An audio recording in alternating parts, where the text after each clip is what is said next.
जय भीम साथियों, भाजपा सरकार में हमारा बहुजन समाज अब सुरक्षित नहीं है। साथियों, हमारा बहुजन समाज के साथियों से निवेदन है कि आप लोगों को जागरूक हो जाना चाहिए और अपनी लड़ाई खुद लड़ना चाहिए। साथियों, जैसे आप लोगों ने प्रयागराज की घटना देखी, चंद्रशेखर आज़ाद रावण भैया जी एक पीड़ित परिवार से मिलने के लिए जा रहे थे। एक गांव का नाम है करछना गांव में पीड़ित परिवार से मिलने के लिए जा रहे थे।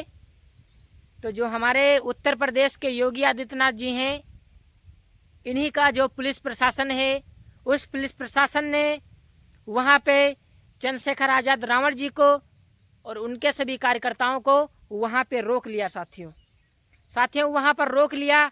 रोकने के बाद कहा कि आपको पीड़ित परिवार से हम मिलने नहीं देंगे।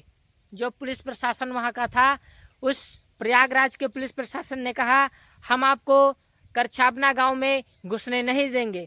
साथियों वहाँ पे रोक लिया गया। साथियों बहुत देर रोकने के बाद वहाँ पे जब साथियों कुछ गुंडे आते हैं, साथियों आप लोगों को वीडियो में दिखा देंगे।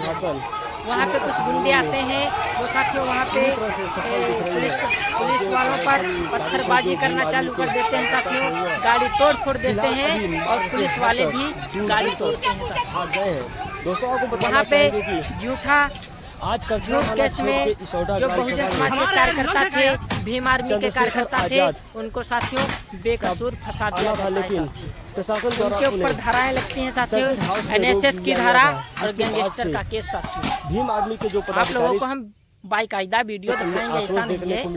साथियों योगी के शासन प्रशासन में हमारे बहुजन साथियों को बहुत ही बेइज्जत से मारा जा रहा है, बहुत ही बहरे में से पीटा जा रहा है। साथियों जब हमारे समाज के लोग न्याय मांगते हैं तो उनको फिर मारा जाता है।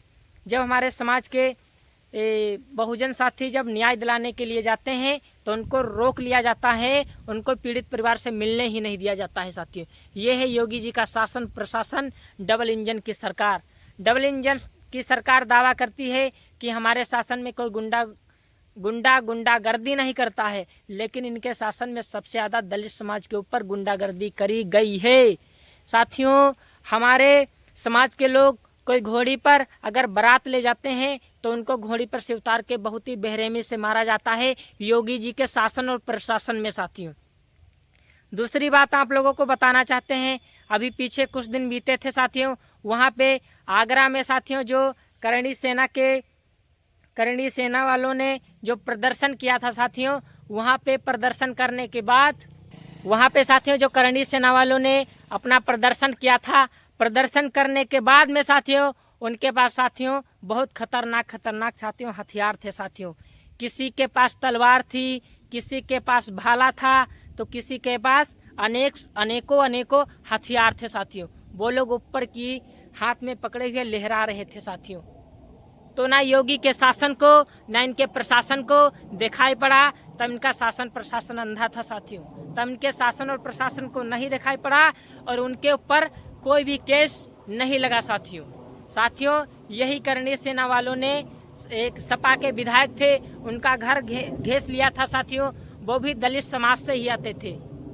वो जो सपा के विधायक थे वो दलित समाज से ही आते थे, उनका घर करणी सेना वालों ने घेर लिया था और तलवारें भी उनके लोगों के पास थी और पत्थरबाजी की थी और पुलिस प्रशासन की गाड़ियों को तोड़ दिया था, पुलिस प्रशासन के ऊपर पत्थरबाजी की थी इन्हीं करणी सेना वालों ने। लेकिन योगी का शासन प्रशासन तब अंधा था। साथियों तब इनके ऊपर ना एनएसएस की धारा लगी, ना गैंगस्टर का केस लगा। साथियों हमें साथियों बहुत ही दर्द होता है कि साथियों कुछ नाबालिग भाई लोग हमारे थे, उनके ऊपर एनएसएस की धारा लगी है और गैंगस्टर का केस लगा है। साथियों जो प्रयागराज की घटना है वो हम बता रहे हैं। और आगरा में जो करणी सेना वालों ने जो बहुत ही निंदनीय काम किया था, पुलिस प्रशासन की गाड़ियों को तोड़ दिया था, वहाँ पे साथियों गाड़ियाँ तोड़ने के बाद पत्थरबाजी की थी, तो वहाँ पे कुछ नहीं हुआ था, ना उन पे कोई भी धारा लगी और उनको ऐसे ही छोड़ दिया गया। और जब हमारे समाज के लोगों ने पत्थरबाजी भी नहीं की तब भी उनको झूठे केस में फंसा दिया गया। साथियों बहुजन समाज के साथियों, भोले भाले समाज के लोगों, जागरूक हो जाओ, एक दूसरे में लड़ाई मत करो। और हमारे समाज के कुछ लोग कहते हैं जो चंद्रशेखर से नफरत करते हैं, चंद्रशेखर से नफरत ना करो, हमें तो खुशी है कि हमारे उत्तर प्रदेश से एक शेर और एक शेरनी है। शेरनी तो पहले से ही थी, लेकिन एक शेर आ गया है, वो चंद्रशेखर आज़ाद रावण है साथियों, चंद्रशेखर आज़ाद रावण है। तो हमारा प्रधानमंत्री मोदी जी से निवेदन है कि आपको कड़ी से कड़ी कार्रवाई करनी चाहिए और सीबीआई जांच होनी चाहिए। वहाँ पे सीबीआई जांच होनी चाहिए और हमारे भाइयों को बेकसूर साबित किया जाए। वहाँ पे कुछ पढ़ने लिखने वाले भाई लोग हैं, कम से कम 100-150 लोगों को उनके ऊपर एनएसएस की धारा लगी है और गैंगस्टर का केस लगा है।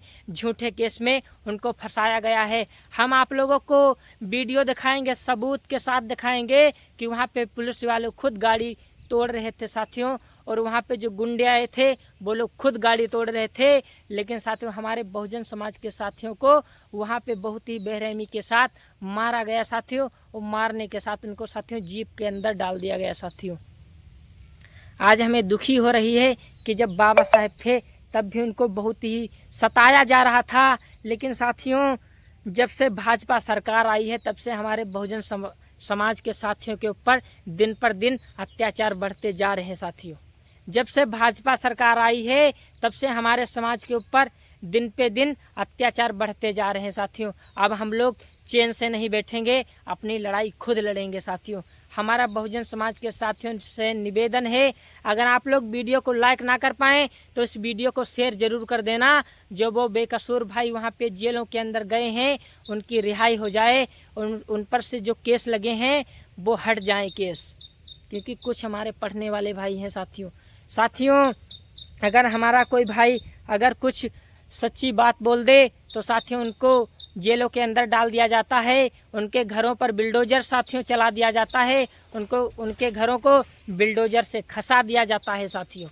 और साथियों कोई दूसरा अगर कोई कुछ कर दे साथियों, जैसे करणी सेना वालों ने साथियों देखिए घर घेस लिया था साथियों विधायक जी का, तो साथियों उनके ऊपर ना कोई केस लगा था ना कोई धारा लगी थी साथियों। और सबसे ज़्यादा साथियों भाजपा सरकार में ही हमारे दलित समाज के ऊपर अत्याचार हुआ है, शोषण हुआ है। अगर तुम बलात्कार की लिस्ट देख लो ना तो सबसे ज़्यादा यूपी के अंदर भाजपा सरकार में बहुजन समाज के मतलब दलित बहन बेटियों के साथ बलात्कार हुआ साथियों, और यही शासन प्रशासन ने उनको न्याय तक नहीं दिलाया है, उनकी रिपोर्टें तक नहीं लिखी गई हैं साथियों। और अभी यादव समाज के ऊपर भी बहुत ही गलत हुआ था। इटावा में ब्राह्मण लोगों ने जब यादव जाना कि ये यादव कथावाचक है तो साथियों मंच से उतार कर कहा गया तुम एक नीच हो, अछूत हो, तुम कथा नहीं कर सकते हो, तुम गद्दी पे बैठने के लायक नहीं हो। उसको नीचे उतार कर सभी के पैरों पे नाक रगड़वाते हैं। नाक रगड़वाने के बाद उनकी जो चोटी काट दी जाती है, उनके सिर के बार घोंट दिए जाते हैं। सिर के बार घोंटने के बाद में भी उनको साथियों कहते हैं पंडिताइन का साथियों मूत्र उनके ऊपर छिड़का जाता है साथियों।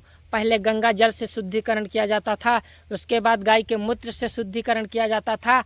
आज पंडिताइन के मूत्र से भी शुद्धिकरण करने लगे हैं। लेकिन यही भाजपा सरकार ने उन्हीं कथावाचकों पर साथियों मुकदमा दर्ज कर दिया, कहा कि तुम लोग वहाँ की बहन बेटियों से छेड़खानी कर रहे थे साथियों, वहाँ की ब्राह्मणीन जो थी उनसे छेड़खानी कर रहे थे साथियों, और उन ब्राह्मणों के ऊपर कोई भी केस नहीं लगा। तो ये भाजपा सरकार में ही साथियों बहुत गलत हो रहा है। सभी बहुजन साथियों से निवेदन है कि इस वीडियो को ज़्यादा से ज़्यादा शेयर कर दें। जय भीम, नमो बुद्धाय, जय संविधान।